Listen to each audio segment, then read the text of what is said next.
ایک مرتبہ آپ صلی اللہ علیہ وسلم نے حضرت حسان بن ثابت رضی اللہ تعالیٰ عنہ کو حکم فرمایا کہ حضرت حسان بن ثابت ممبر پر بیٹھ کر نعت شریف پڑھے۔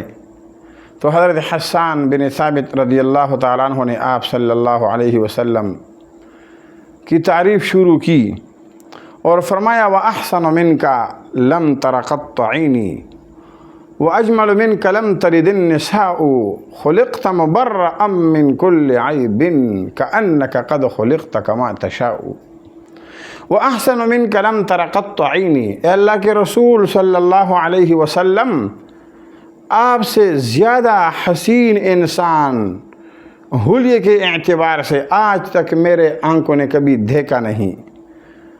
وَأَجْمَلُ مِنْكَ لَمْ تَلِدِ النِّسَاءُ، اور اللہ کے رسول آپ سے زیادہ جمیل انسان، یعنی باطنی صفات کے اعتبار سے جو زیادہ جمیل انسان آج تک کسی ماں نے جنا نہیں۔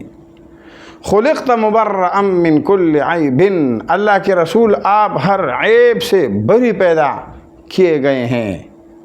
کأنک قد خلقت کما تشاء، اور اللہ کے رسول آپ ایسے پیدا کیے گئے ہیں جس طرح گوئے کہ آپ چاہ رہے تھے۔ اللہ رب العالمین نے آپ کو ایسے پیدا فرمائے۔